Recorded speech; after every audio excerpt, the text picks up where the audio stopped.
Hi, I'm Torte de Lini. With Lifesteal still being a popular hero for two major patches, Sven has been left in the dust wondering where he fits in this meta. True, he can still be played as a carry, but playing against heroes like Ursa, Ember Spirit, and Lifestealer, heroes that can stall, disarm, restrain, and withstand Sven's output, he's kinda fallen to the wayside as a viable position 1 carry. That said, he's making a resurgence now not as a core hero with a lot of damage, but as a fast moving zoomer with a ton of armor and protection to support his team. While Sven may not be swinging his sword much, his speed and beefiness becomes the reason why this hero is now an incredible position 5 support hero, and we can see that on Dota 2 Pro Tracker as being one of the most played and successful support in this patch. So let's break it down, and by the way, if you like my guides for the past 11 years or what I do on YouTube, consider liking or subscribing to the channel or becoming a paying support member. You can even subscribe on my Twitch channel if you prefer. This has always been a passion project, one of my favorite games, and I'd love to keep doing it. The two themes to Sven's support is movement speed and protection, specifically physical protection. His latest facet, Heavy Plate, provides you a 200 physical damage barrier, and that's on top of 15 armor you usually get from Warcry, 25 when counting on his level 20 talent, and that's on a 10-second cooldown when factoring in its duration. 5 seconds actually when adding in his level 10 talent of increased duration. So against physical lineups like Emperor Spirit and Slate of Fist or Wind Ranger, Broodmother, all those kind of heroes, Sven comes in handy to help mitigate their output and keep your team afloat, and that Warcry ability scales up massively into the late game thanks to those talents and other items. Against magical heroes, Sven still has something to offer, but all that physical protection is pretty much wasted on the hero and your team. Thankfully, most carry safe laners are built around physical output, and this is why I think Sven is really shining this patch. So we talked about the armor of Warcry, now let's talk about the other theme, movement speed.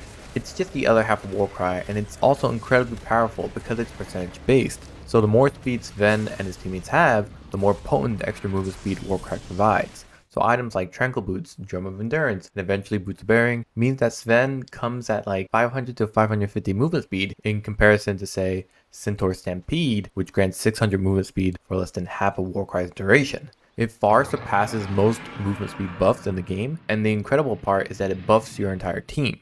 This really makes mid-game snowballs incredibly difficult to stop, and towards the late game, it keeps the team together, moving as a group. Combine that with Boots of Bearing and you have all that speed that cannot be deterred, since the first 1.5 seconds of Boots of Bearing are immune to slows. The Warcry is just an incredible spell that has been souped up with the introduction of this new facet and tipped over the edge to being broken. He really solves all your armor problems, and with the right itemization, he gives an aggressive early game lineup the movement speed to initiate pre-blink, as well as the protection to avoid counter ganks from being so easy to pull off against your team.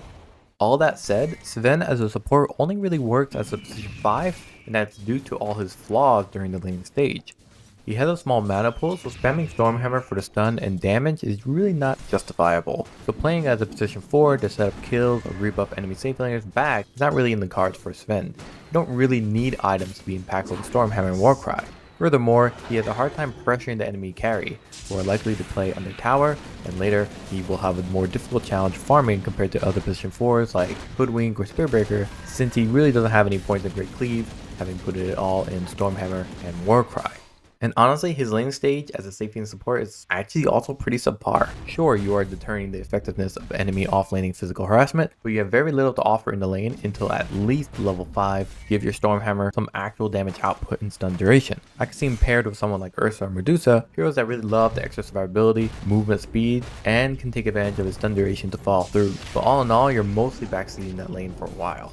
So in terms of skill build, you're focusing on the only two abilities that actually matter for your role, Stormhammer and Warcry, and you'll try to max those out, even going so far as to skip your ultimate until level 9 because it really doesn't serve any purpose towards your goals and responsibilities.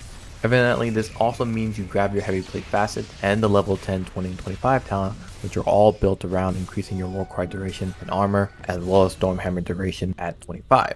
In terms of items, it's all about preservation and movement speed for you and your team. We already talked about the appeal of Tranquil Boots, Dome of Endurance, as well as evidently upgraded item Boots of Bearing. That's pretty much your focus, but there are some other items you can go for during the mid-game period, like how about Solar Crest, for that increased mana pool, movement speed, and attack speed for your initiating offlaner or safe lane carry. It's really worthwhile to get earlier than later, where the barrier serves the most value because of its flat bonus stats. Both the Facet and the Solar Crest barrier combined, giving your ally target a massive amount of survivability in the early game. How about his Ag Shard is another pickup that you might even get for free from the Tormentor, where Sven passively gives his team additional movement speed and armor. But more importantly, it makes Warcry undispellable. It can be worth considering when you're playing, let's say, versus Oracle and his Fortune's End, which is an AoE dispel, or even Techie's Reactive Taser, which I'm not even sure most people knew also dispelled. Late game items like Vladimir's are also sometimes situationally picked up. Your team has a lot of those, universal attribute heroes we mentioned, like Vengeful Spirit or Broodmother.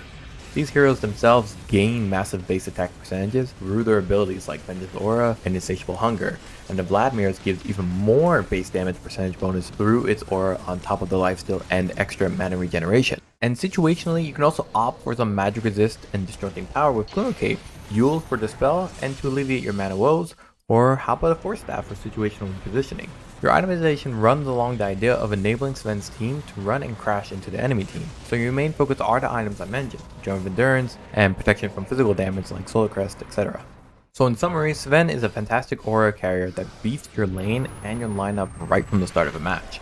The hero really excels in short matches where the allied team can really bully down towers fast and has a lot of inherent damage to power through early game teamfights to create a net worth lead. As the game progresses, Sven falls more and more behind and has less to offer while his physical armor and barriers start to wane in their applicable protection. The downsides to him are that he doesn't really create much space during the laning stage, and his minuscule mana pool means that he has little to offer without the right aggressive position 1 to follow through on his average stun and Warcry movement speed buff. Sven as a support is defined by his early to mid game massive physical defensiveness and big movement speed for his cores to snowball and push to end the game before the enemy team can catch up in net worth. He needs a very few items outside of Boost and Bearing, and only 2 of his abilities matter for his responsibilities to shine. So let me know in the comments how your matches have been going with Sven's board, and see you all at the next video. As always, please consider supporting the channel and my guides. Thanks a lot.